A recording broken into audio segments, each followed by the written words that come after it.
Hey guys, tonight we step out onto the desert sands, and you find yourself at the edge of a sprawling caravan just as the first hints of dawn brush the horizon.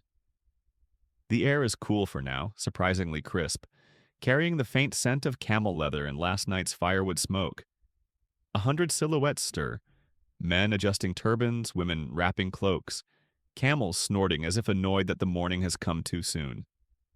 The horizon glows with that strange desert pink, and you feel both infinitesimally small and strangely calm, like you've just been folded into something ancient.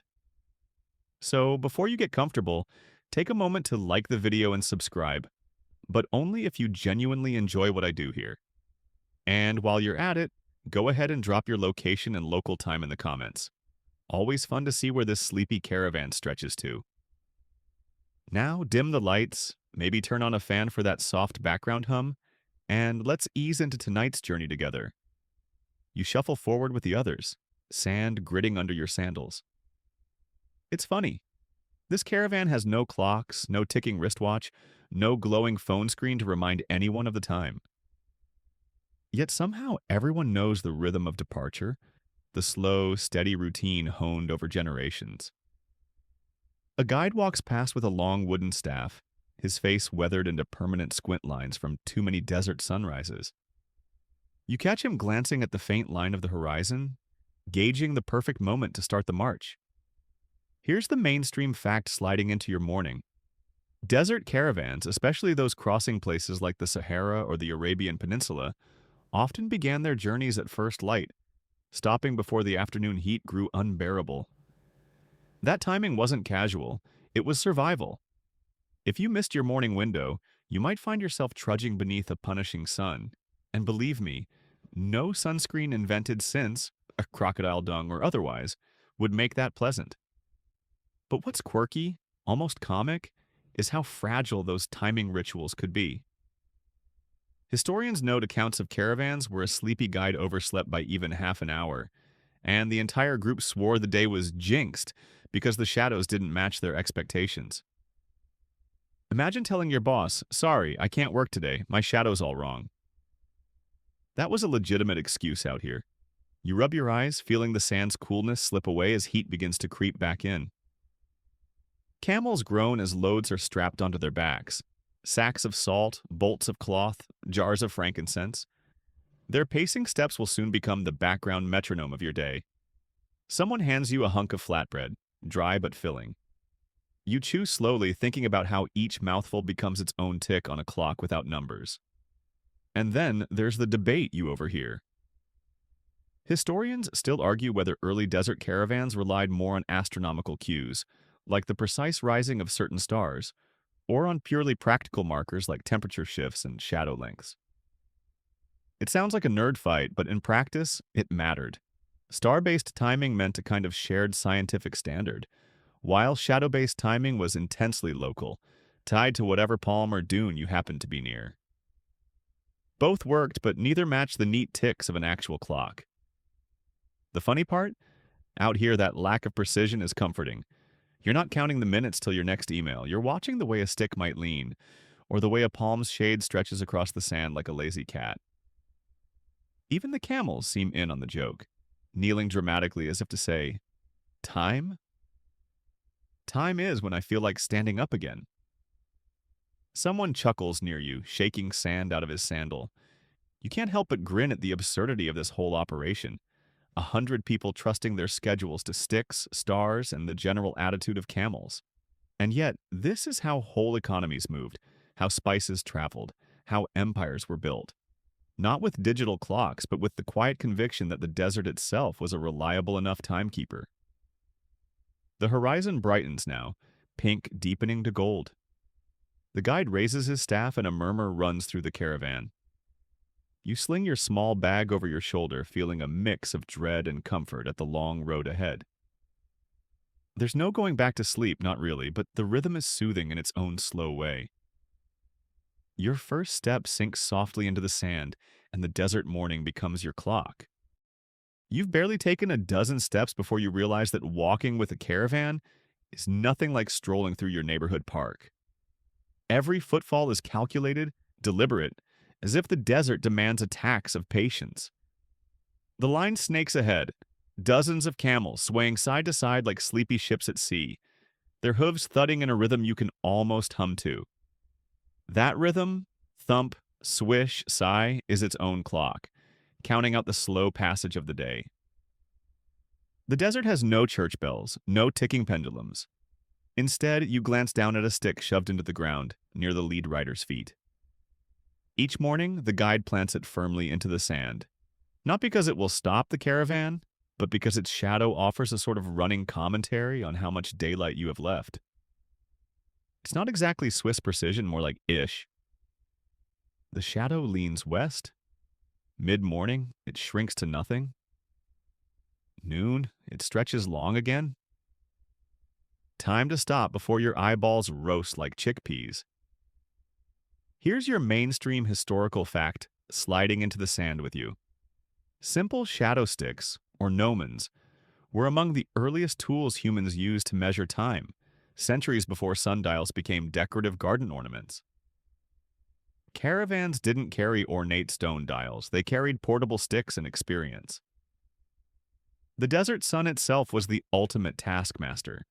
But here's the quirky tidbit, one that makes you chuckle. Some records describe guides deliberately carving small notches into date palms along frequented oases to measure seasonal sun angles. Imagine being a palm tree, just minding your business, and suddenly some guy turns you into a primitive wall clock. Worse yet, every traveler who passes by then squints at your shadow like you're a malfunctioning iPhone screen. As the line marches, your ears catch the murmurs of debate floating between the traders.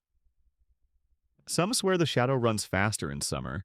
Others argue it only seems that way because the heat makes the walk unbearable. Historians still argue whether these desert folk truly understood the astronomical tilt of Earth, or whether they just chalked everything up to the sun being moody. The debate sounds suspiciously like the arguments you've had about whether Wi-Fi feels slower in the evening. By mid-morning, the stick's shadow has crept shorter, the sand gleaming almost white under the relentless glare. Sweat pools at the back of your neck. The camels seem to find this hilarious, tossing their heads and blowing hot snorts into the air, as if mocking you for carrying a tiny water skin while they store weeks' worth in their humps. Time for them is measured in the number of naps before the next watering hole. A boy walks beside you, humming softly, balancing a tray of dates covered with a cloth. He offers you one. You bite into its sticky sweetness and wonder if the date palms themselves resent their fruit being used as edible timestamps. It's easy to imagine a joke traveling through generations. How long is the journey? Oh, about 12 dates long. And somewhere behind you, an old man laughs so hard at his own joke that his camel turns to glare at him. That's two jokes in one. The camel's expression is funnier than the punchline. You tug your scarf tighter against the rising heat. The stick shadow system might not tell you the exact hour, but it forces you to notice the desert's subtleties. The way sand shifts color from gray to gold, the way cicadas grow louder, the way your own shadow shrinks until you feel you're standing on top of yourself. There's something oddly soothing about letting nature decide the schedule. Still, part of you wonders how many journeys were delayed because someone misread a stick's angle. Historians still argue whether errors like that caused caravans to miss watering holes entirely, or if the whole oops, wrong shadow problem has been exaggerated in later accounts. Either way, it's both terrifying and hilarious, like using a sundial app and realizing your phone battery died. The sun climbs higher. The guide finally yanks his stick from the ground, brushes off the sand, and walks forward again. No grand announcement, no clock striking 12. Just a man with a stick, declaring by his body language alone that the morning chapter of time has ended. You march on, half amused, half exhausted, the camels creaking and the traders mumbling. And in that rhythm, in that slightly ridiculous reliance on shadows and sticks, the desert keeps time perfectly well, whether or not you own a watch. The sun hangs heavy now, glaring straight down as if the sky itself were a lid pressing you into the desert pan. The stick's shadow has shrunk to almost nothing, just a stub of darkness clinging desperately at its base like a dog refusing to leave the porch. That vanishing shadow tells everyone the same thing. Noon. Or, more accurately, time to stop before your brain sizzles like an egg cracked on a skillet. The caravan begins to slow. One rider raises his hand and the camels obey as though they've all agreed upon the same unspoken rule. Rest at midday or die trying. You slump down in the sand with the others, grateful for the chance to stretch your toes, which feel like they've been roasted inside your sandals. A few of the older traders chuckle. They've done this so often that the heat feels like background music to them, while you're sitting there wondering if your eyebrows might burst into flames. Mainstream historical facts sliding in, just as casually as that bead of sweat down your back. Caravans crossing North African and Arabian deserts regularly planned their schedules around the sun's highest point. They halted at midday not only for shade but also because animals, especially camels, risked overheating. Many documents describe resting beneath palm groves or setting up temporary awnings made of woven goat hair. Goat hair, it turns out, was the polyester of the desert world. Cheap, durable, and it smelled suspiciously like goat even after weeks of sun. The quirky tidbit, however, comes courtesy of some medieval travelogues. A few writers swore that seasoned guides could estimate midday by the taste of the sand itself. Yes, taste. Supposedly, at noon the top grains were so blisteringly hot that they left a bitter tang on the tongue, while morning and evening sand had a milder flavor. You lean down as if tempted, but then laugh at yourself. That's a commitment to accuracy you're not willing to make. Still, you can't help picturing some poor apprentice guide assigned the role of official sand taster. While you sit fanning yourself with your sleeve, traders begin unpacking provisions. Dates again, of course, but also dried figs, salted fish wrapped in cloth, and hard biscuits so tough they might have doubled as weapons in a pinch. A boy tries gnawing one and immediately scowls, muttering that it's less like bread and more like desert brick. You chuckle, your third laugh of the hour, and break a piece off to dunk in water, softening it just enough to be edible. Conversations drift lazily around you. Someone argues that the sun has reached its zenith earlier this year, while another insists it's all in their imagination. Historians still argue whether these differences were simply due to seasonal shifts, or whether desert travelers had some intuitive sense of solar movement that modern scholars underestimate. Either way, watching grown men squabble over shadows in the sand is more entertaining than any board meeting you've ever attended. As the caravan rests, a few camels drop heavily onto their knees, with the grace of collapsing furniture. They chew cud, unimpressed by all this fuss about heat. For them, noon is just another opportunity to groan loudly and spit at anyone who looks at them wrong. One particularly cantankerous camel glares at you as though daring you to complain about the sun. You decide not to pick a fight you clearly can't win. Then comes the ritual of adjusting turbans and veils. Travelers wrap fresh cloth around their heads, layering fabric like protective insulation. Someone jokes that if you wrap enough times, you eventually turn into your own portable tent. The laughter is quiet but warm, like a breeze you didn't expect. The desert may not offer many luxuries, but humor survives, even here, even now. Lying back in the sand, you half close your eyes. The air vibrates with heat shimmer, mirages bending the horizon into a wobbly watercolor. Somewhere out there, pools of blue appear and vanish in the blink of an eye. You know their tricks, yet your thirsty brain keeps whispering, maybe not. No clocks tick, no alarms buzz. Instead, the length of rest is measured by the slow tilt of the stick's shadow beginning to reappear. When the faint stub finally stretches again, signaling the afternoon has begun, the guide rises wordlessly. Everyone else follows, as if connected by an invisible string tied to that one stick. You gather your things, adjust your scarf, and rise with them. Noon has passed. The desert has granted you a short reprieve, and now it demands you move again. And so, shadow by shadow, stick by stick, you keep trudging through this land where time is never precise but always absolute. The afternoon stretch begins with a kind of weary optimism, the kind you only feel after realizing that at least the worst of the sun is behind you. The shadows have returned, thin and hesitant at first, then lengthening, sliding across the sand like black ribbons. They point westward now, guiding the caravan as clearly as any compass needle. You fall into rhythm again. Step, crunch, sway. The camels resume their gentle rocking, tails flicking idly, as if they've forgotten that they were melting piles of misery just an hour ago. Traders chat more freely now, voices rising above the hush of hot wind. Afternoon brings a kind of energy, though it's a slow drip variety, like weak coffee after lunch. Here's your mainstream historical fact for the walk. Desert caravans often traveled in these afternoon hours because visibility was high, and landmarks, low hills, distant ridges, occasional clumps of palm, were easier to spot when shadows gave them definition. Flat desert can play tricks on the eyes. The slant of afternoon light helped distinguish real ground from mirage.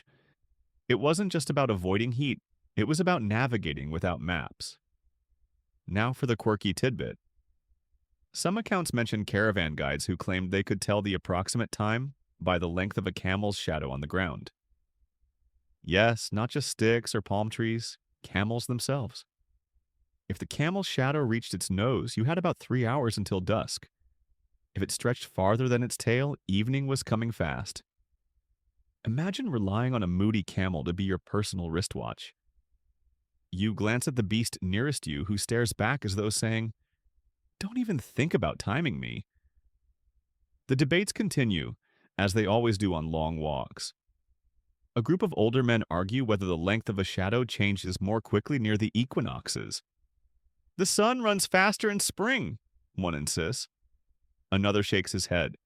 Historians still argue whether travelers had any concrete understanding of the equinox at all, or whether they were simply describing what they felt in their bones. Listening to them is like overhearing people bicker about whether Monday mornings really are longer than Fridays. The desert wind picks up, brushing sand grains against your ankles. They sting slightly, a reminder that time here isn't just tracked by shadows. It's counted by the number of times the sand scours your skin raw. Every hour leaves its mark, a tiny exfoliation courtesy of nature. You joke silently that this must be history's earliest spa treatment, exfoliation with added camel aroma. The caravan presses forward. A boy begins to sing, his voice carrying above the crunch of feet. It's a soft chant, repetitive, almost hypnotic. Soon others join, and the melody blends with the endless rhythm of walking. It's no chart topper, but it helps mark time better than any sundial could. Each verse feels like an hour, each chorus like a countdown to the next rest. Your throat is dry. You take a sip from your water skin, noticing how little remains. Traders ration carefully. Afternoon water is precious because night isn't guaranteed to arrive with a well or an oasis. That's the paradox. The desert day feels endless, but the time to drink is sharply limited. Camels grunt, the sun slants, shadows grow. The guide, as always, keeps his stick handy. Every so often he plants it briefly in the ground, squints at the shadow, then pulls it free again. No dramatic speeches, just subtle nudges to confirm what everyone already feels in their bones, that the day is sliding slowly toward evening. And yet, as you walk, you find yourself oddly content. Time here is measured in such peculiar ways, by shadows, by camel silhouettes, by songs and sips of water, that you stop worrying about exact hours altogether. It's less 2:45 p.m. and more half a camel shadow past the last fig. Honestly, it's not a bad system. The air cools just enough to trick you into thinking you could keep walking forever. But the desert, ever the comedian, reminds you otherwise. A sudden gust of wind throws sand into your mouth. You spit and laugh at yourself. Time might be flexible, but sand is punctual. It always arrives uninvited. And so you keep trudging, shadows stretching longer, the sun inching lower, the caravan still following its unspoken clock made of sticks, camels, and 1,000 small observations that no watch could ever replicate. The air grows softer now, as if the desert finally remembers it can be kind. The sharp edge of noon heat dulls, replaced by a mellow golden wash that makes every dune look like it's been dipped in honey. Shadows stretch extravagantly thin at first, then long enough to trip over. You walk alongside your own silhouette, tall and wobbly, a companion stitched to your feet by light. This is when the caravan feels most alive. Traders chatter more, voices buoyed by relief, while the camels, previously sulking in silence, grunt with renewed energy. Even you feel a strange burst of optimism, the kind that comes when your body realizes it survived the worst part of the day. Here comes the mainstream historical fact for this stretch. Evening marches were critical. Caravans deliberately timed their pace so they could reach resting spots, often wells or caravanserai, by dusk. These stopping points weren't chosen at random. Medieval trade routes, like the ones threading across the Sahara or stretching toward Persia, had networks of stations placed roughly one day's journey apart. Miss one, and you risked a very uncomfortable, possibly fatal night in the open sand. The quirky tidbit is the way some groups measured those distances. Instead of saying 20 miles, guides sometimes describe journeys in units of songs. A full-length chant, sung in stride, might cover the distance between two dunes. 10 chants could carry you to the next palm grove. Imagine asking for directions today and being told, "Oh yeah, Starbucks is about 3 Taylor Swift tracks away." Conversations turn lighter now, shaded with humor. One trader tells the story of a man who tried to time his journey by counting goat bleats, until the goat wandered off. Another claims his grandfather swore he could tell the hour by the angle at which his camel refused to walk. Historians still argue whether such anecdotes were exaggerated jokes and travelogues or genuine folk practices.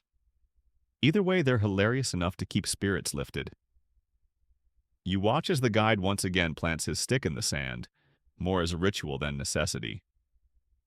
The shadow stretches dramatically to the east, a sure sign dusk approaches. He nods, and the line of camels seems to nod with him, like weary actors playing out the same scene for the 1,000th time. The colors deepen. Dunes once bright gold now blush into orange, then russet, then a muted purple at the edges. A breeze sweeps through, cooler, fragrant with dust and the faintest trace of greenery. Maybe the whisper of an oasis ahead. Your tired feet welcome the shift, no longer burning on scalding sand, but padding softly on the cooling crust. You pause to watch a palm grove rising on the horizon. Its trunks slice upward like dark pencils against the sky. The group murmurs with excitement. Even a small cluster of palms means shade, water, perhaps a moment of comfort. The caravan's energy picks up as though the promise of rest is stronger than any clock.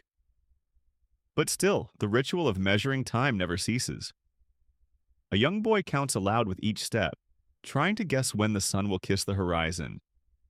His older brother laughs, betting he'll be off by at least half an hour. You smile, thinking of how we still do this today, guessing sunset during road trips as though it were a competition rather than a certainty. The sun dips lower. Shadows now stretch absurdly long, draped across dunes like dark rivers. A camel's head casts a shadow the size of a small dragon. Someone makes the joke out loud, and laughter ripples through the group. The desert has turned playful, and with that you notice time itself has loosened its grip. Hours don't matter. Shadows and songs, jokes and palm silhouettes. That's how evening unfolds here. The desert gives you nothing precise, but everything essential. A sense of where you've been, where you're going, and when it's time to rest. Night finally tiptoes in, first as a bruise of violet across the horizon, then as an overwhelming ocean of ink overhead. The last breath of sun has vanished, swallowed whole, and with it the caravan's sense of ordinary clocks disappears too. Now you're left with the sky, an upside-down desert of its own, littered with stars so bright they look close enough to scoop into your hands. This is where things get both comforting and a little unnerving. On one hand, the constellations are faithful companions. They rise in the east, wheel steadily, then sink in the west. On the other hand, the desert is so vast and featureless that without those stars, you'd be just another grain of sand waiting for eternity. You look up, tilt your head, and suddenly you're navigating time itself through glittering dots. The mainstream historical fact comes into play here. Caravans really did rely on star positions for both navigation and timekeeping. The North Star, fixed and unwavering, served as a celestial compass. Other constellations, like Orion, acted as nightly hour markers, climbing higher as the hours advanced. Think of it as the medieval desert equivalent of checking your phone every few minutes, except far more majestic and infinitely less battery draining. And then comes the quirky tidbit. Some traders insisted they could hear the stars. No, not in a mystical fortune teller way, but in the silence of the desert night when winds hushed and sand cooled. They claimed faint crackling sounds rose from the dunes. Modern science suggests this might have been singing sand, a real acoustic phenomenon when grains shift and create humming noises. But for the weary traveler, it probably felt like the heavens whispering directly into their ears. Imagine trying to explain to your camel, "Don't worry, that's just the Milky Way clearing its throat." The guide raises his stick again, not to mark a shadow this time, but to point. His arm sweeps across the velvet sky, tracing invisible lines between stars. "This is where we are," he says, or perhaps just implies it with a grunt. He gestures toward the arc of Orion's belt, tilted in such a way that you know midnight approaches. Time, it turns out, is not something you wear on your wrist, but something you swim through, measured by lights older than civilization itself. Of course, historians still argue whether all caravans truly mastered this star clock system, or if it was the domain of specialized navigators only. Some scholars think most ordinary traders just trusted the guy in front with the long stick, and didn't bother memorizing constellations. Others insist even children along the routes were trained to recognize basic star patterns for survival. Either way, tonight you find yourself wishing for the easy trust of those travelers, content to follow points of light across eternity. The silence now is immense, yet strangely full. You hear the creak of leather straps, the soft grunt of camels settling into rhythm, and the occasional cough of a fellow traveler. Every sound feels magnified in the cool night air. The sand no longer scorches but chills, the heat stored during the day seeping away like breath from a sleeping giant. You curl your toes against it and shiver, suddenly grateful for your rough cloak. Someone tells a story, because of course they do. Night stretches too wide without words to stitch it together. It's about a caravan long ago that mistook Venus for a guiding star and wandered in circles until dawn. Whether the story is true or simply a cautionary joke, no one cares. Laughter carries warmly, rising toward the same sky that supposedly tricked those travelers. You chuckle too, even as you sneak a glance at Venus, suspiciously bright and smug. More stars awaken as your eyes adjust. The Milky Way itself blazes overhead, a river of light so dense it almost casts shadows. You can't help but think how absurdly precise it all is. The idea that the tilt of a constellation could whisper to you, "Hey, it's about 2 in the morning." No wristwatch, no alarm clock, just cosmic choreography. By now, your body has settled into the desert's rhythm. Hours are not counted but felt.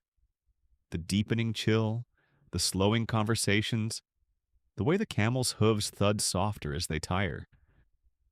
You realize you've surrendered completely to this alternate sense of time. You're not impatient. You're not checking a clock. You're just existing in the steady march between stars. And so the caravan moves forward, guided by ancient light and silent trust, wrapped in the kind of darkness that doesn't frighten but enfolds, like a heavy blanket thrown over a restless sleeper. If you weren't so intent on watching Orion's progress, you might even drift off yourself. Morning in the desert doesn't so much arrive as sneak up on you. One minute the world is wrapped in ink, stars sparkling like confetti, and then, without asking your permission, a pale silver edge creeps across the horizon. The caravan stirs, groggy but determined, as if someone pressed the universe's dimmer switch upward. You rub your eyes, but the sand manages to grind into them anyway, because of course it does. That's the price of sleeping in a landscape designed by Mother Nature's minimalist phase. No furniture, just endless grit. This is when the cleverest trick of all reveals itself. Time told not just by light, but by shadow. The sticks driven into the sand the day before, markers that looked almost silly in their simplicity, suddenly become living clocks again. As the sun edges higher, the sticks throw long shadows across the ground, pointing dramatically like nature's own sundials. A few traders nod approvingly, muttering that the hour is right for setting off. You wonder if any of them ever cheated, nudging a stick just slightly to shorten the wait for breakfast. Here's the mainstream historical fact. Ancient desert travelers really did use shadow length to pace themselves. The Persians, Egyptians, and later Arab scholars refined shadow-based timekeeping into actual science, crafting sundials so precise they could measure hours even in the harshest terrains. For caravans, though, the method remained pragmatic. As shadows shortened toward noon, you rested. As they lengthened again, you prepared for evening stops. It wasn't an obsession with punctuality, more a pact with survival. And here comes the quirky tidbit you didn't see coming. Sometimes those sticks weren't sticks at all. In palm groves along oases, caravans used date palms themselves as shadow markers. The taller the palm, the more reliable the reading. Imagine leaning casually against a tree while pretending you're just relaxing, but secretly timing your travel break. Multi-purpose desert tech, fruit source, shade provider, and giant natural clock all in one. Honestly, Apple should have called their first smartwatch Palm Tree OS. But, of course, historians still argue whether every caravan carried a formal shadow reader, someone dedicated to eyeballing sticks and palms. Some claim it was a communal duty. Whoever noticed the shadows first got to announce the time. Others suspect the role was reserved for experienced guides whose judgment of the right travel pace could make or break a journey. Either way, when your survival hinges on shade length, you learn quickly not to dismiss the art of staring at sticks. The sun climbs higher, burning off the last of the dawn coolness. Shadows huddle close to their parent objects, shrinking like guilty children. Noon approaches, which in desert logic means stop, drink, and maybe eat whatever's still edible from last night's pack. Someone breaks open a sack of dried apricots, sticky and half-melted, and passes them around. You chew thoughtfully, eyeing the shrinking shadow of a nearby palm, and pretending you're as skilled at shadow reading as the seasoned guides. A little humor sneaks into the morning routine, too. One traveler stretches beside a palm and yells, "Look, my shadow's taller than the camel." Another complains his shadow looks fat because of the way the sand bulges. It's a small kind of laughter, but it matters. When your entire day is orchestrated by lines of darkness on the ground, you need humor to soften the edges. By mid-morning, the caravan pushes forward, shadows leading the way. Every step crunches with faint rhythm. Sand, foot, breath, repeat. You can feel time literally moving beneath your feet, measured not by a ticking clock, but by the angle of sunlight. Hours become tactile, stitched into your skin by heat and sweat. You don't wonder what time it is, you know, because your body and the shadows tell you. What you do wonder is how anyone ever kept all of this straight. Stars at night, sticks by day, palms when convenient, and instinct always. It's as if caravans carried not just goods, but an entire library of improvised physics lessons.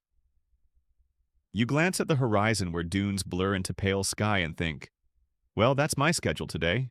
Walk until the shadows grow long again. And in that realization, there's an odd peace. The desert has stripped timekeeping down to its essence. No bells, no buzzing alarms, no endless scrolling apps, just sunlight and its playful chase across the ground. For once, you're not late. You're not early. You're exactly where the shadow says you should be, and that's enough. The heat at noon doesn't politely ask for attention. It kicks in the door and shouts. You try to breathe, but the air feels like someone is pressing a warm loaf of bread against your face. The caravan grinds to a halt and nobody argues. This is the sacred midday pause, the unspoken law of desert travel. When shadows vanish under your feet, you vanish into shade, or at least attempt to. The camels sink to the ground, legs folded awkwardly like collapsible furniture. Their owners tie them loosely, then spread out woven mats that serve as both seating and shields from the blistering sand. You join in, sliding into the smallest scrap of shade you can find, usually cast by a palm if you're lucky enough to be near an oasis, or by a canvas awning stretched over makeshift poles if not. The goal isn't comfort. It's survival disguised as relaxation. Mainstream historical fact? Desert caravans almost always scheduled long midday rests.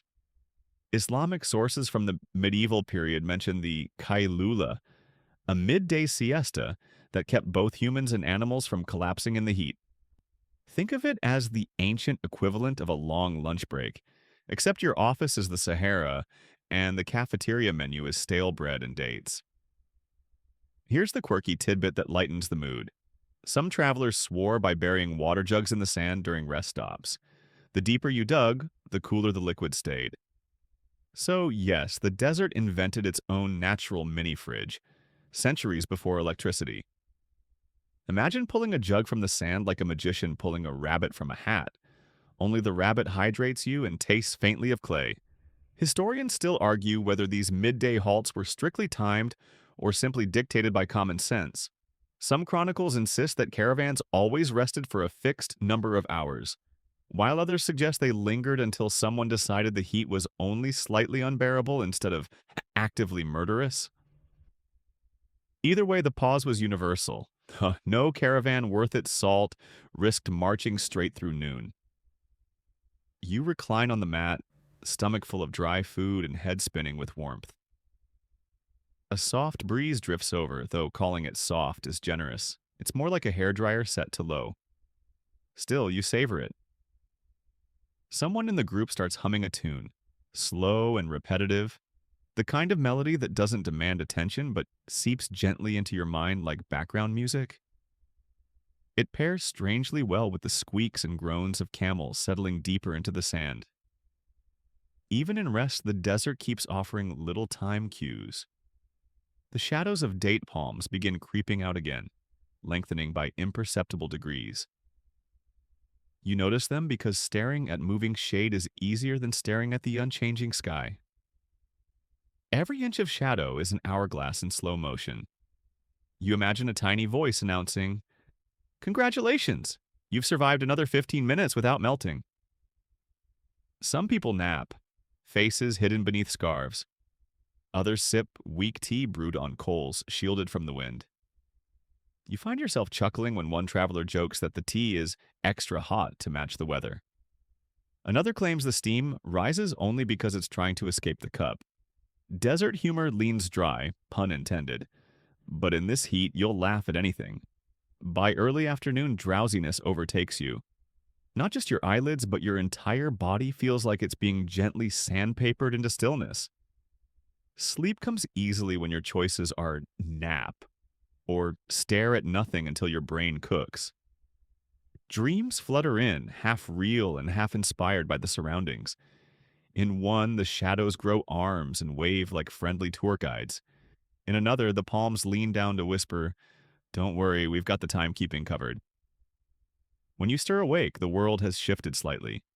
Shadows now stretch like lazy cats across the sand. A guide claps his hands, signaling the rest is over. Camels rise again, groaning like retirees forced from rocking chairs. The caravan packs up with practiced motions, mats folded, jugs reburied, ropes untangled. You stand, brush sand from your clothes, and glance at the shadow of a palm. It's longer, pointing toward evening, and you think, all right, clock says it's time to move. There's no wristwatch to confirm it, but you don't need one. The desert itself has been whispering the schedule in its quiet, relentless way. And strangely enough, it feels more accurate than anything digital. After all, no battery required. When the caravan lurches forward again, the silence doesn't last long. Someone at the front starts singing. It isn't a ballad, not the kind of soaring tune that would impress an audience in a concert hall. No, this is more like a chant stitched together from 3 or 4 lines, repeated until your brain has no choice but to fall in step with it. The melody slides across the desert air, low and rhythmic, a little hypnotic.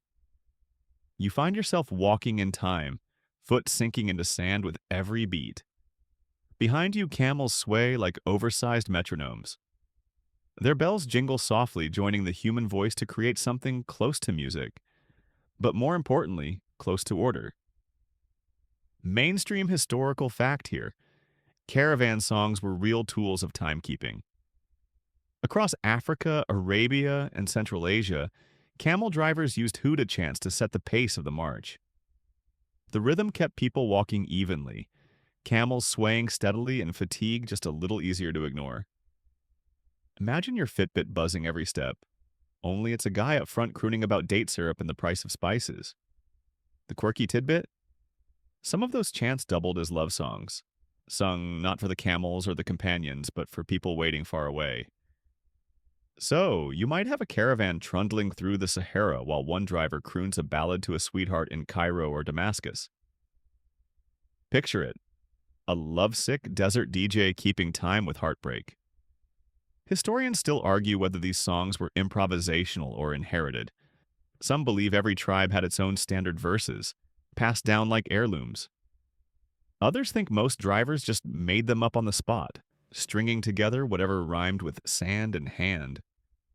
Either way, the effect was the same. Miles passed more easily when stitched to melody. As the chant goes on, you notice your body easing into the rhythm. Breath, step, heartbeat, all aligned with the song. The desert no longer feels like an endless blank, but like a path unfolding under an invisible conductor's baton. Even the camels seem calmer, as if they too know the song. The caravan's playlist isn't limited to chants. At rest stops, small groups hum lullabies or someone pulls out a reed flute. The sound is thin, airy, like wind pretending to be music. You think it could lull you to sleep standing upright, which, to be fair, might be the point. A little distraction, a little pacing, and the day moves along like a gently nudged hourglass. You chuckle when a young boy tries to imitate the drivers, his song consisting mostly of nonsense words and camel imitations. The older men laugh, correct him, and then deliberately exaggerate their own chants just to tease him. Humor travels faster than sound out here. And in those silly moments, you realize the songs are more than timers. They're glue. They hold the caravan together, preventing the long march from fracturing into silent misery. The rhythm ties you to the group, makes you feel like one cog in a moving clock. As the day wears on, the chants slow. The songs stretch out, fewer words between longer pauses. It's the desert's version of telling you the afternoon is winding down. Eventually, the singing stops altogether. The silence doesn't feel empty now, it feels earned, like the encore after a concert. You keep walking, but the rhythm still beats in your head. That's the magic of caravan songs, they're never really over. Once you've walked to their cadence, the rhythm lingers like a shadow you can't shake. You find yourself humming under your breath, quietly, almost involuntarily. The desert has given you a clock that sings, and you didn't even need to change the batteries. You pause for a moment, standing in the shifting sand, and realize something strange. The air itself feels like a kind of clock. When the desert wind picks up, grains of sand scrape across your ankles, sliding past your sandals in little streams. It's not just weather, it's a signal. Strong winds mean the caravan shifts pace, maybe clusters closer together, maybe even delays the evening camp. Still air, on the other hand, feels almost suspicious, like a missing tick in a clock's steady rhythm. Mainstream historical fact: desert travelers often judged time and direction by wind.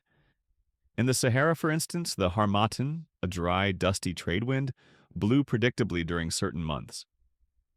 Merchants learned to measure their days by its arrival and decline, the way you might measure your afternoon by the hum of traffic outside your window. Quirky tidbit. Some camel drivers supposedly claimed they could tell the hour by how many grains of sand struck their face in a gust. It sounds absurd, but when you spend your life in an ocean of sand, maybe your cheek really does become a sundial of sorts. Historians still argue whether these observations counted as real timekeeping or just folklore. Some scholars insist that desert nomads were practical meteorologists, tracking pressure and current changes with astonishing precision. Others argue that most of it was poetic guesswork, the kind of thing you tell a wide-eyed apprentice so they stop asking, "Are we there yet?" As you march on, the soundscape changes. With wind, the desert sings, low whistles around rocks, rustling dunes, the faint moan of air moving through palm fronds at an oasis. In stillness, everything becomes uncanny. No sound, no movement, as if the desert itself has stopped breathing. You suddenly notice the crunch of your own sandals and the labored huff of the camels. Without wind, the silence is louder than any chant, and in that silence, time feels slower. You start imagining minutes stretching out into long ropes, pulled taut across the horizon. It's almost comedic. You'd think silence would help you speed along, but instead it makes every step feel exaggerated, like you're starring in the world's slowest walking competition. Then, a gust returns. The caravan adjusts instinctively, scarves pulled tighter, camels urged onward. The leader glances at the sky, squints, and murmurs something about needing to reach the next water stop before the wind turns. It's as if the breeze just rang a bell no one but them can hear. You can't help but smile. Who needs a wristwatch when your hair is literally standing on end, whispering half-past dust storm? By evening, the wind dies again, the desert rests, and you begin to suspect that the desert isn't timeless after all. It's just using subtler, quieter alarms than the ones you're used to. You feel oddly comforted. After all, a place this vast doesn't need clocks. It has whispers, breezes, and silences that stretch longer than any second hand. By the time camp is set for the evening, you've realized that shadows and wind aren't the only clocks in the desert. People themselves become timekeepers, and nowhere is that more obvious than when the stories begin. The fires are lit, small, careful flames, because wood is precious here. You sit cross-legged near the circle, your blanket wrapped around your shoulders. The stars sharpen overhead, bright enough to make you blink. Then someone clears their throat, and the stories start flowing like a second kind of water.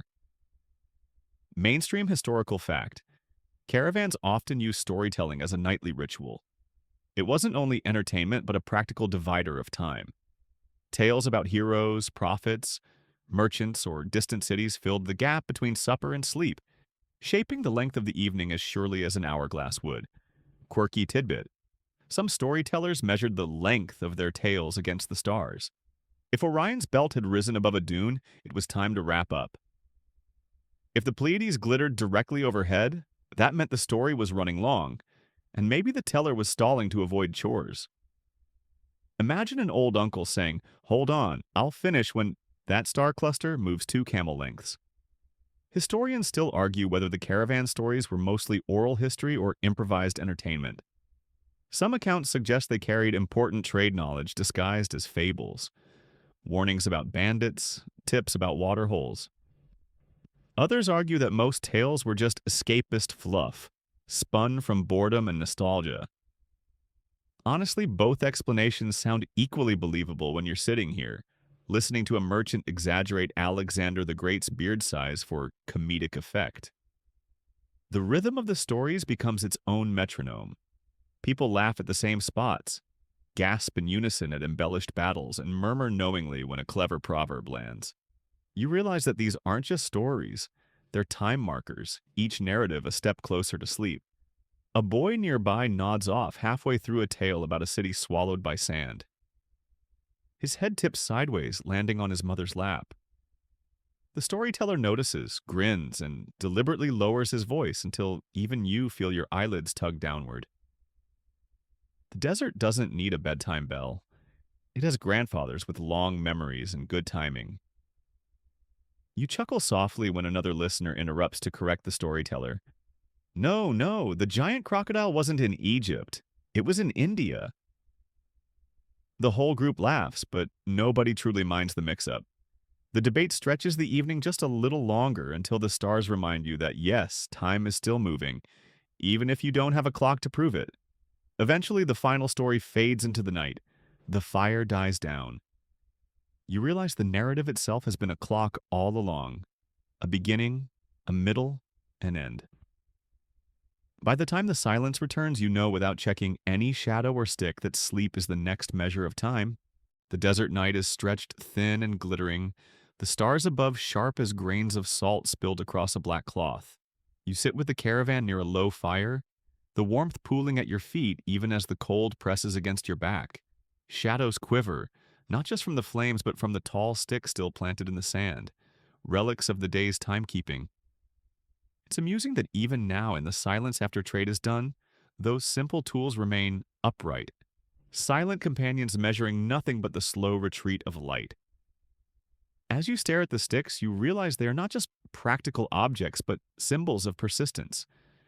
Earlier in the journey, you used them to judge when to rest, when to push on, when to bargain.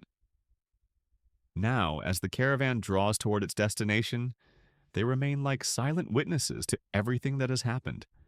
The laughter, the negotiations, the dust storms, even the arguments over whether to stop early or press ahead. In a way, each stick planted is like a journal entry. Only instead of words, its language is shadow.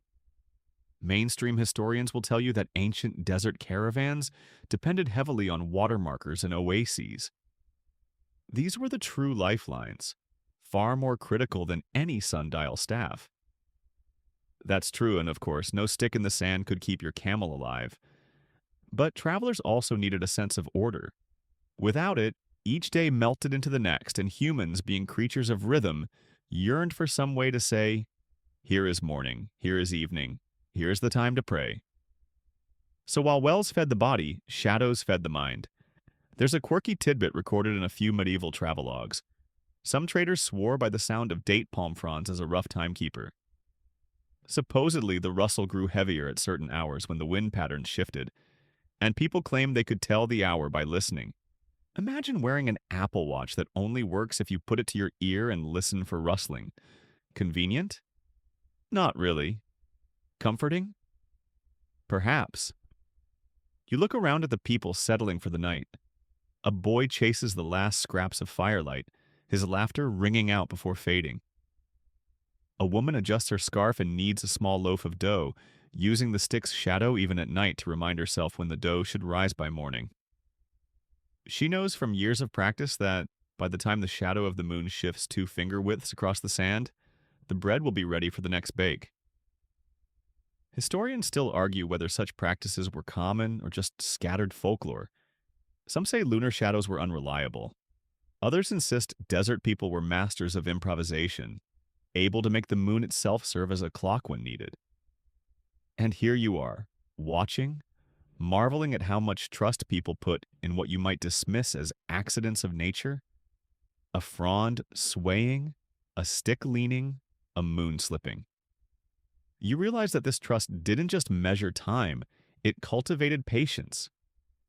When your only schedule is a shadow, you learn to wait, to breathe, to notice the world instead of rushing through it. Perhaps that's why you too feel yourself softening, your thoughts slowing, the edges of your worries dulling like worn stones. Still, the desert has its jokes. Sometimes a strong wind would knock over the staff, sending shadows spinning wildly. Did that mean time itself was broken?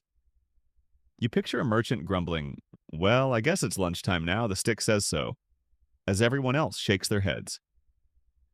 The humor of such accidents stitched people together. A little chaos in their calendar became a reason for laughter, not panic. Meanwhile, the camels chew, their jaws moving with metronomic calm. You cannot help noticing how steady they are, like moving pendulums.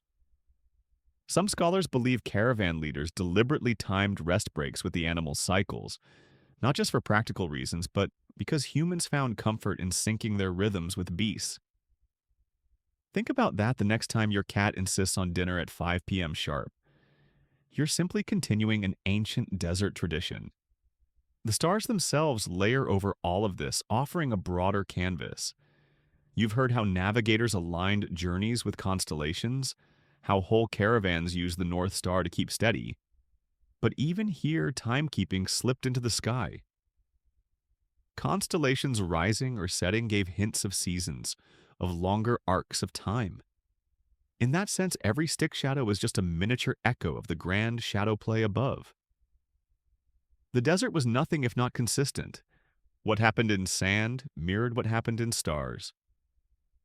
So as the fire crackles lower, and as you huddle in your cloak, you reflect on this strange paradox. In a world where survival was razor thin, people found comfort in fragile measures of time. A bent stick, a dancing frond, a camel's hum. None precise, all imperfect, yet somehow more than enough. And perhaps that is the lesson the desert presses on you. Not everything must be exact. Sometimes, close enough is exactly right. You let your eyes fall half closed, the staff still stands, the moon shadows slowly slipping.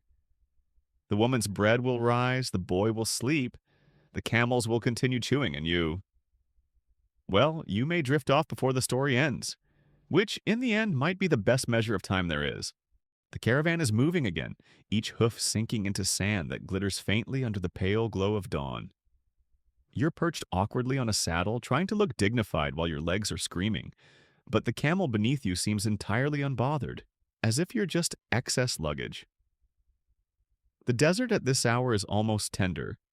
The air is cool, the horizon blushing with streaks of rose, and shadows lean long across the ground. You notice how everyone glances at those shadows, even unconsciously, as though each line of darkness were a trusted friend, whispering secrets about the day ahead. The sticks from last night are packed away, but the principle lingers. Traders still gauge the length of shadows falling from palms, tents, or even their own bodies. You watch a tall merchant pause, squinting at his own stretched silhouette. He mutters something under his breath. Probably not a poem, more like another 2 hours till we stop. Shadows are no longer tools alone. They've become habits, woven into the instincts of everyone here. Mainstream history reminds us that in places like Arabia and North Africa, shadow time was often linked to prayer times. The calls to prayer, 5 distinct moments, became interlaced with the length of a shadow or the angle of the sun. This made religion not just a spiritual anchor, but a literal clock. You can't really argue with that level of integration. The divine and the mundane stitched together in sand and sky. But then there are the oddities. Some medieval sources mention singing wells, where traders claimed to time their departures by how echoes changed at different hours. Supposedly, the shift in air pressure altered the sound when someone shouted into a well. Practical? Debatable? Creepy? Absolutely. Imagine leaning into a hole in the ground just to hear if it's lunchtime o'clock yet. It's the desert equivalent of checking the fridge light to confirm it still works. You bounce slightly in your saddle as the caravan crests a dune.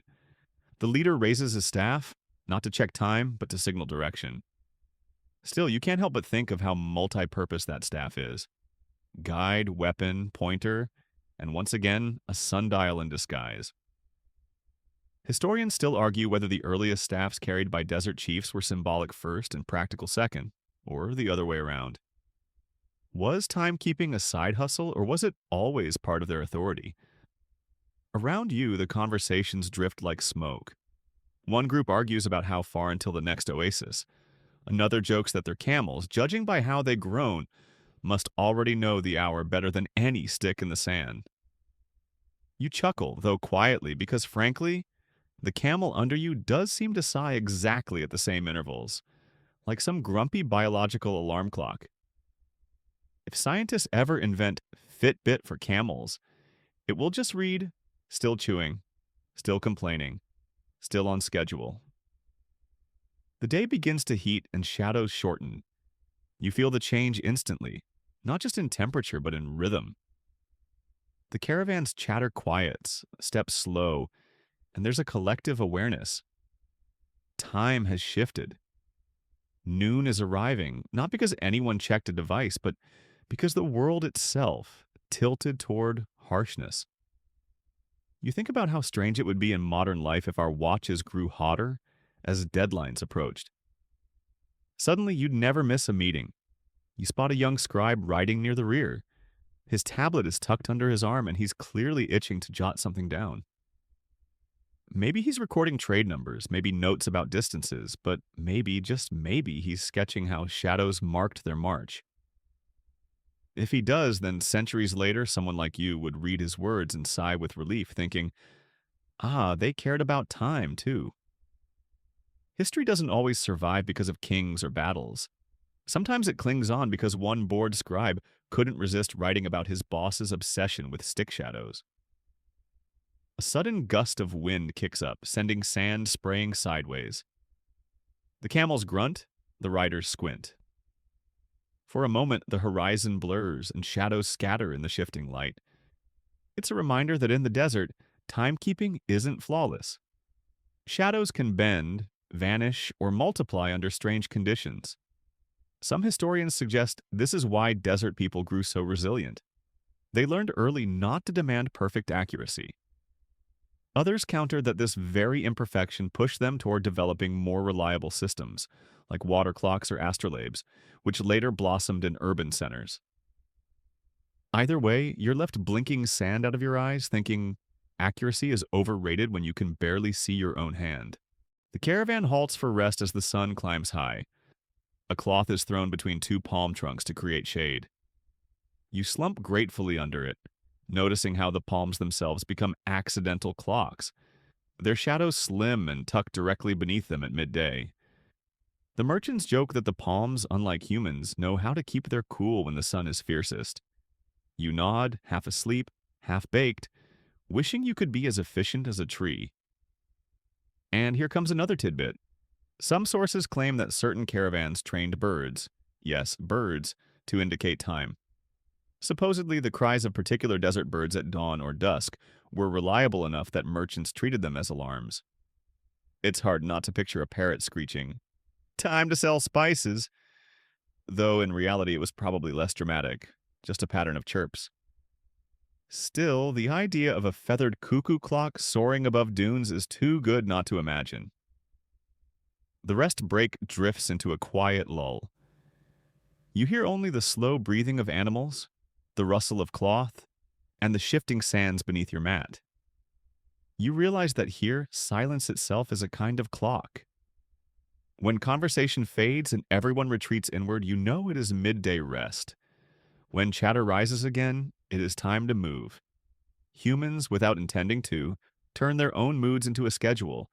Maybe your office coffee break isn't so different.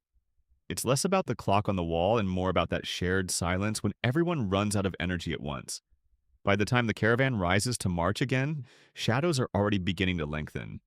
The worst heat passes. A breeze slips through, and with it returns energy. You glance behind you, and your own shadow stretches long again, just as it did in the morning. There's a strange comfort in that symmetry, as though the day itself breathes in and out, morning shadow exhaling, evening shadow inhaling.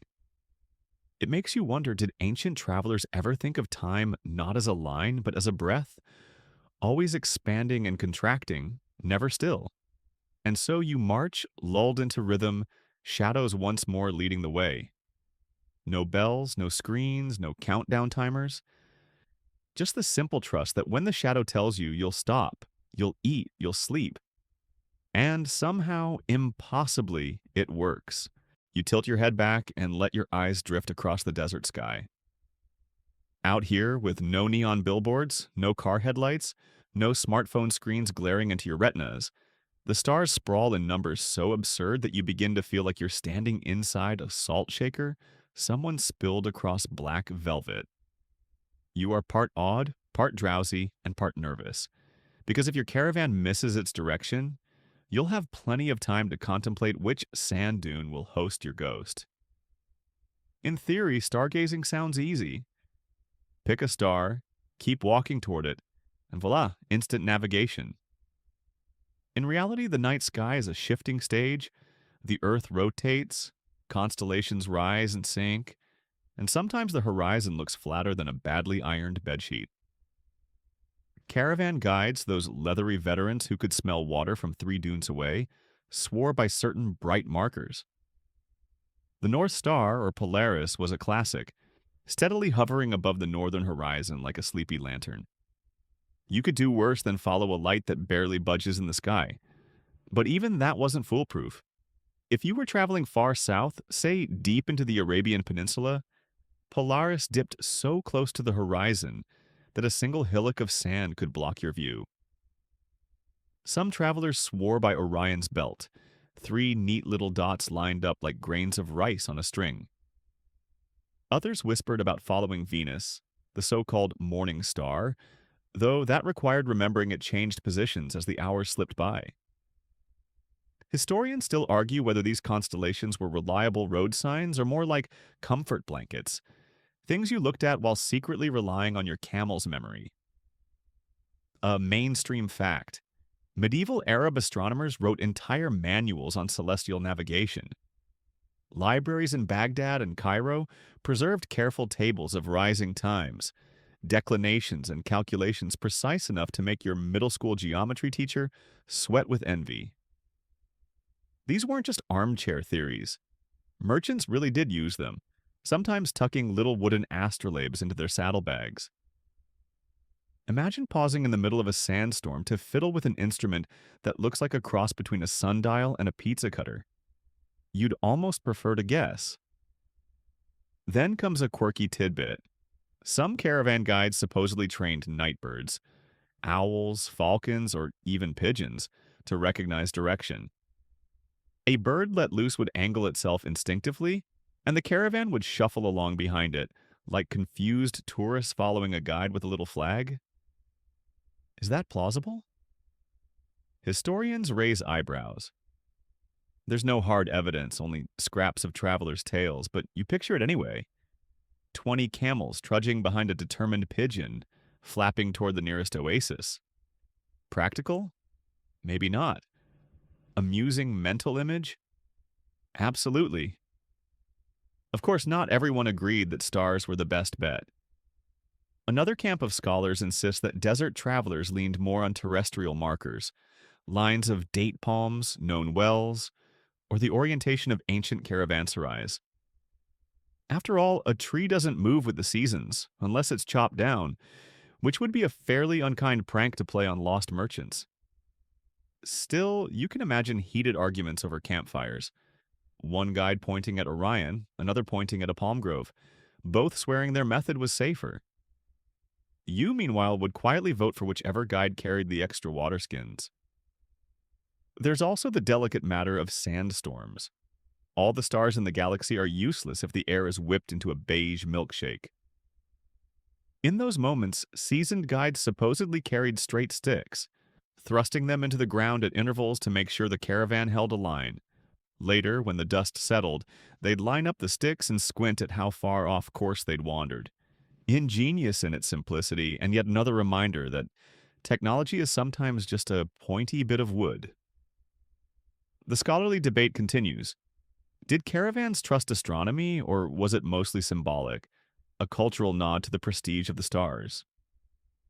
One camp argues that star lore was passed down more as poetry than GPS coordinates, a way to weave travelers into cosmic stories.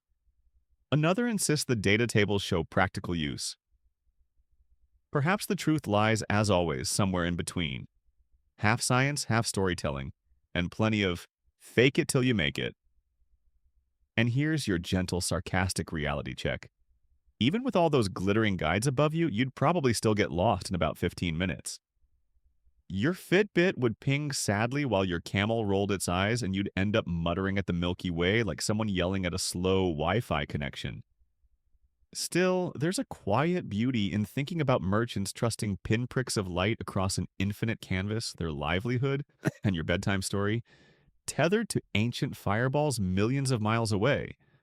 The caravan trudges on, stars wheeling overhead, and you feel the line between practical survival and dreamy mythology blur.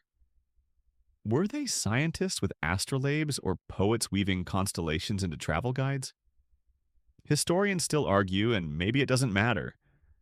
What matters is that you can picture it: the crunch of sand under hooves, the hush of night air, and the comforting knowledge that someone, long ago, looked up at the same stars and thought, yep, that's east, I think. You stand at the edge of the caravan, your sandals half buried in the soft powder of the desert's last dunes. The journey has stretched across so many suns that time itself feels slippery, like a rope of sand falling through your fingers. All along you have been guided not by clocks or pocket watches, luxuries of a much later age, but by the simplest of tools. Sticks pushed into the earth and the stately silhouettes of date palms, their shadows leaning like sleepy travelers themselves. Tonight, as the long trek draws to its close, you linger in this moment of watching how people of the past carved order out of endless sky. You may not think of yourself as a mathematician, but here in the desert you are drafted into that role. Each afternoon, a palm tree stretches its shadow like a slow-motion sundial, each finger length of shade an hour. Traders mark their meetings by saying, when the palm's shadow touches the fifth stone, or when the staff's tip reaches the camel's foot. Historians still argue whether these were exact measurements or flexible metaphors, whether a merchant in the 10th century really pulled out a ruler or simply shrugged and said, close enough. You smile at the thought. Punctuality, it turns out, was always relative. Mainstream accounts note that medieval Muslim astronomers developed some of the world's most accurate sundials, aligning mosques and prayer times with astonishing precision. But out here, far from cities, the caravan's timekeeping was charmingly approximate. A stick planted in sand sank a little deeper each day, or leaned when the wind nudged it. Imagine scheduling a Zoom call based on a crooked twig. And yet, life went on. Goods were delivered, meetings happened, meals were shared. The desert taught patience, and patience functioned as the best clock. A quirky tidbit floats up from your memory. Some chronicles suggest that camels themselves acted as timekeepers. Not because they wore little watches, though that mental image is adorable, but because their habits of resting, kneeling, and chewing created predictable cycles. A driver might note, when my camel hums like this, the sun will soon set. Whether scientifically accurate or not, the rhythm of beasts gave comfort. And honestly, a creature that doubles as both transport and wall clock deserves a raise. The caravan around you prepares for its final halt. Tents, once so swift to rise and fall, now linger a little longer in the air, as if reluctant to be packed away forever. You notice how people's routines are mapped by shadow. Children play until the staff's shadow grows long. Women knead dough until the shade reaches the bread oven. Guards switch shifts when the shadow points toward the northern star path. Each act is pegged not to an exact number, but to a slow ballet of shade and sand. You probably wouldn't survive a week here, not without your phone alarm buzzing you awake for work or reminding you of lunch breaks. But for them, the sun's slant and a palm's lean were more than enough. Historians still debate whether this rough clock system created disputes. What if two merchants argued about when exactly the shadow touched the stone? Did they bicker endlessly or shrug and drink tea until consensus formed? One imagines that patience smoothed such quarrels more effectively than any contract. Your sandals scuff forward as you accompany the group into their final night's camp. Fires crackle low, not for spectacle but for necessity. Smoke drifts upward, veiling the constellations that once doubled as calendars. Here you realize, time itself was layered. Shadows measured the hours, stars mapped the seasons, camels marked the rhythms, and stories, like the one you're listening to, stitched it all into memory. It was less a mechanical clock, more a patchwork quilt of signals, all soft enough to lull even restless minds. At one corner of camp, an elder places a tall staff into the sand, aligning it carefully.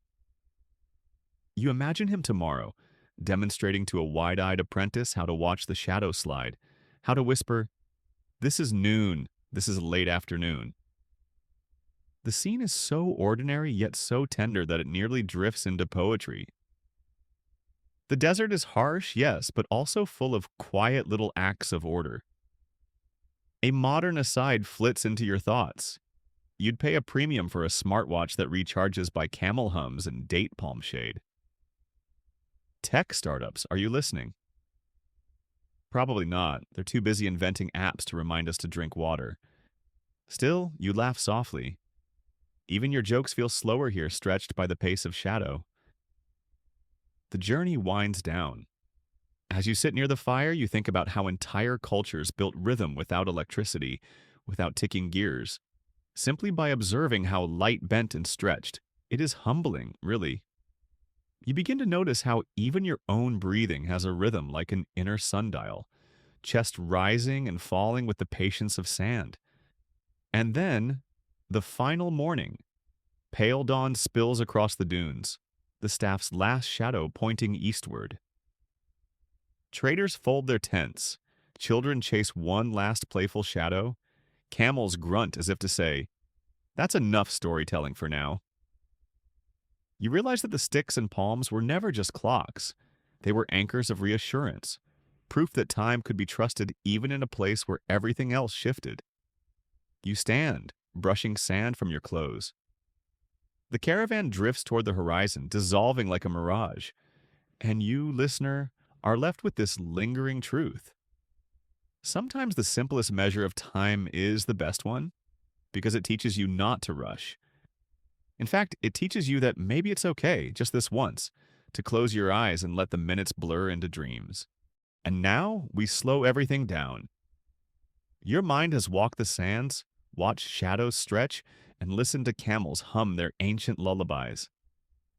But there's no need to hold on to any of it. Let the staff sink into the sand. Let the palm trees sway into the distance. Let every detail drift like smoke from a quiet fire. The edges of your thoughts soften as if the wind itself has turned gentle.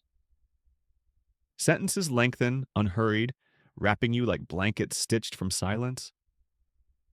You notice how your breath slows, almost matching the rhythm of the shadows you imagined. Each inhale feels cool and steady. Each exhale dissolves the weight of the day. There is no caravan now, no marketplace, no schedule to keep.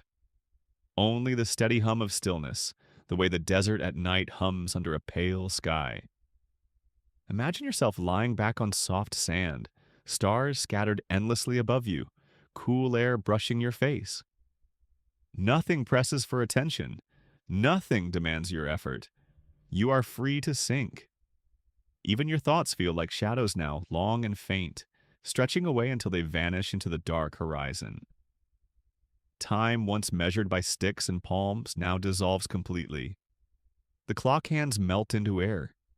The only measure that matters is how deeply your body surrenders to rest.